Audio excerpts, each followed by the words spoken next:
आज हम पढ़ेंगे संज्ञा। संज्ञा यानी कि नाम, जैसे कि तुम्हारा नाम, हमारा नाम, स्कूल का नाम, कोई भी चीज़ का जो नाम है उसको हम संज्ञा बोलेंगे। एक तरह से अगर हम बोले दूसरे शब्दों में तो किसी व्यक्ति, वस्तु, स्थान, भाव या स्थिति के नाम को संज्ञा कहते हैं। जैसे पहले मैंने बताया कि आप अपना नाम लो, मेरा नाम देखो, ये पेन, ये भी क्या है, पेंसिल है, ये भी इसका नाम है। इसके अलावा ये क्या है, स्केच पेन, ये भी इसका नाम है। तो चीज़ का जो नाम है उसे हम संज्ञा कहेंगे, चाहे वो व्यक्ति हो यानी हम आप हैं, वस्तु है, चाहे ये पेंसिल हो या पेन हो, स्थान है जैसे हम खंडवा में रहते हैं, भोपाल है, भाव है, भाव में जैसे खुशी, स्थिति जैसे बचपन, बुढ़ापा आदि, ये सारी चीज़ें हमारी संज्ञा के अंतर्गत आती हैं। अब हम देखते हैं संज्ञा के भेद, यानी संज्ञा कितने प्रकार के होते हैं। संज्ञा के भेद, संज्ञा के कुल 5 भेद होते हैं। संज्ञा के 5 भेद होते हैं, एक एक करके हम देखेंगे। सबसे पहले हम देखेंगे पहले नंबर पर व्यक्तिवाचक। व्यक्ति मतलब कि कोई पर्टिकुलर पर्सन, यानी कि जैसे तुम हो, जैसे कि हम हैं, एक व्यक्ति है ना, तो वो हो गया व्यक्तिवाचक। जैसे कि अगर हम बोले कि मोहन, तो मोहन हो गया व्यक्ति, लेकिन अगर मोहन लड़का है तो लड़का व्यक्ति नहीं है, लेकिन मोहन व्यक्ति है। इसको अच्छे से समझें कि जिस शब्द से, वे शब्द जिन शब्दों से किसी विशेष व्यक्ति, वस्तु या स्थान का बोध हो उसे हम व्यक्तिवाचक संज्ञा कहेंगे। अगर हम जैसे मोहन की बात करें, राजीव, राजीव उस किसी एक व्यक्ति का नाम है तो यहाँ पर ये व्यक्तिवाचक संज्ञा आ जाएगा। ताजमहल, ताजमहल क्या है, ताजमहल एक बिल्डिंग का नाम है, घर का नाम है। अगर हम सिर्फ घर बोलते या महल बोलते तो ये हमारा व्यक्तिवाचक संज्ञा में नहीं आता। हम क्या बोल रहे हैं, ताजमहल, उसका नाम ले रहे हैं, इसलिए यह व्यक्तिवाचक संज्ञा में आएगा। खंडवा, अगर हम शहर बोलें तो क्या ये एक शहर व्यक्तिवाचक होगा, नहीं, उस शहर का नाम हमने दे दिया, नाम क्या दे दिया, खंडवा दे दिया, तो ये हो जाएगा हमारा व्यक्तिवाचक। यानी किसी व्यक्ति, वस्तु या स्थान के नाम को हम व्यक्तिवाचक संज्ञा कहेंगे। किसी विशेष व्यक्ति, इस बात का ध्यान रखना, किसी विशेष व्यक्ति का भी जरूर मेंशन करना है, किसी विशेष व्यक्ति, वस्तु या स्थान के नाम को हम व्यक्तिवाचक संज्ञा कहेंगे। अब दूसरा देखते हैं।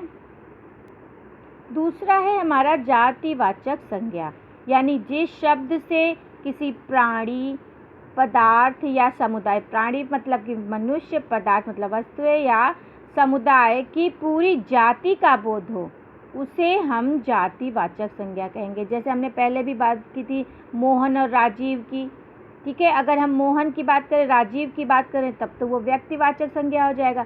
लेकिन अगर हम मोहन और राजीव क्या है, दोनों लड़के हैं, अगर हम लड़का बोलें तो वो पूरे लड़के की जाति या समुदाय का बोध करा रहा है, इसलिए वो हमारा जातिवाचक संज्ञा हो जाएगा। जैसे अगर हम बात करें हाथी, हाथी मतलब कोई सा भी हाथी, तो हमारा जातिवाचक संज्ञा। लेकिन अगर हम बोले एरावत हाथी, तो एरावत हाथी हमारा व्यक्तिवाचक संज्ञा हो जाएगा। फल, फल में आम भी हो सकता है, अमरूद भी हो सकता है, कोई भी हो सकता है, तो उस तरह से फल पूरे सभी फलों के समुदाय का बोध करा रहे हैं। पहाड़ है, नदी है, ये सारे क्या पूरे समुदाय का बोध कर रहे हैं, पूरी जाति का बोध कर रहे हैं, पूरी पहाड़ की जाति, चाहे वो हिमालय हो या फिर कोई वो नदी हो, चाहे वो तुंगभद्रा नदी हो, चाहे गंगा नदी हो, चाहे यमुना नदी हो, लेकिन नदी मतलब सारी नदियाँ, फल मतलब आम, अमरूद, केला, संतरा, जो भी सब उसमें आ रहे हैं, इसलिए ये जातिवाचक संज्ञा के अंतर्गत आएंगे।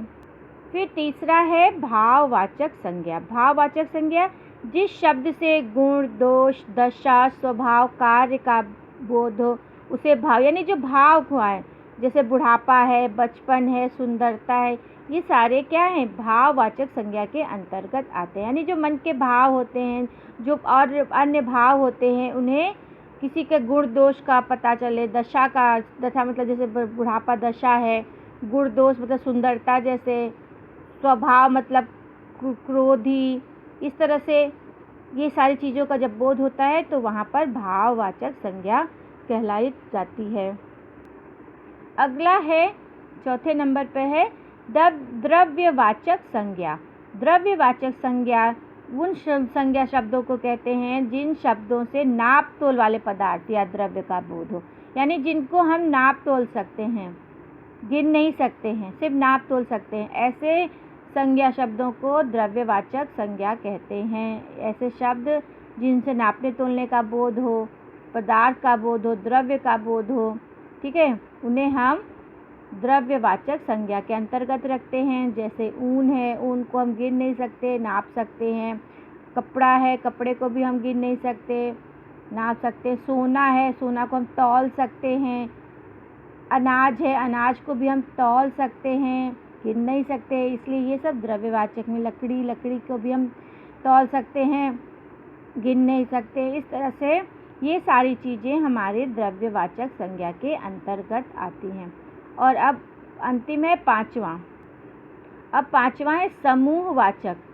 समूह के नाम से ही पता चल रहा है ग्रुप, है ना। जिन शब्दों से व्यक्ति या किसी वस्तु के समूह का बोध हो, ग्रुप का बोध हो, यानी कि कोई एक समूह है, ग्रुप है। जैसे हमारी क्लास है, क्या है, ग्रुप है, यहाँ ढेर सारे बच्चे बैठे हैं, तो वो क्या हो जाएगा, हमारा समूहवाचक संज्ञा के अंतर्गत आएगा। परिवार, परिवार में सभी हैं, मम्मी पापा भाई बहन सब आते हैं उस परिवार के अंदर, दादी दादा नानी ना, सब वो परिवार के अंतर्गत आ रहे हैं, यानी एक ग्रुप है, परिवार का लोगों का समूह है, इसलिए वहाँ पर समूहवाचक संज्ञा। जैसे सेना, सेना में भी बहुत सारे पुलिस होते, सेना के व्यक्ति होते हैं, उन सारे सेना के व्यक्तियों का जो समूह है वो सेना कहलाती है। तो ये जो सेना है, ये जो कक्षा है, ये जो परिवार है, ये सारी चीज़ें हमारी समूहवाचक संज्ञा के अंतर्गत आएंगी। इस तरह से हमारे संज्ञा के 5 भेद होते हैं। उन पांचों के बारे में हमने बता दिया। आगे देखते हैं। आगे है इस पाठ में भाववाचक संज्ञाओं का निर्माण, यानी कि भाववाचक संज्ञा कैसे बनते हैं। भाववाचक संज्ञा बनने के लिए 5 चीज़ें दी हैं। इन पांचों से हमारी भाववाचक संज्ञाएं बनती हैं। जैसे जातिवाचक संज्ञा से, ठीक है, जातिवाचक से, सर्वनाम से, ठीक है, सर्वनाम से भी भाववाचक संज्ञा बनेगी, विशेषण से भी बनेगी, क्रिया से और अव्यय से। जैसे जातिवाचक में माता, माता से भाववाचक क्या बन जाएगा, मातृत्व। इस तरह से आपके बुक में और भी हैं, आप पढ़ोगे तो समझ में आ जाएगा। फिर सर्वनाम से, सर्वनाम से आप है, आप सर्वनाम में आता है, आप से आपा बनता है, ठीक है। विशेषण से अच्छा विशेषण, अच्छा से अच्छाई। क्रिया से, क्रिया खेलना, खेलना से खेल। फिर है अव्यय से, अव्यय से जैसे ऊपर है, ऊपर से ऊपरी। इस तरह से भाववाचक संज्ञाओं का निर्माण हो जाता है। ये सारी चीज़ों से, इन पांचों से भाववाचक संज्ञाएं बनती हैं। आगे हम इस पाठ के प्रश्नोत्तर देखेंगे। ये देखिए, इस पाठ के प्रश्नोत्तर में जो क है वो सोचो और लिखो। जो प्रश्नोत्तर है उसको आपको अपनी कॉपी में लिखना है, बुक से देख के। बुक में ही सारे आंसर हैं, उसको आप देखिए और लिखिए।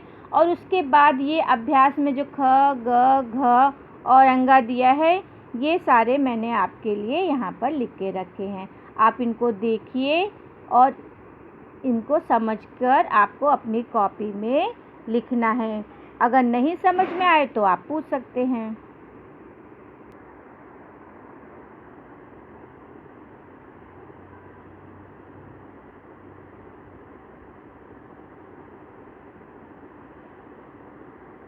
इन सबको बुक में ही करिए और बुक में करने के बाद मुझे दिखाइए।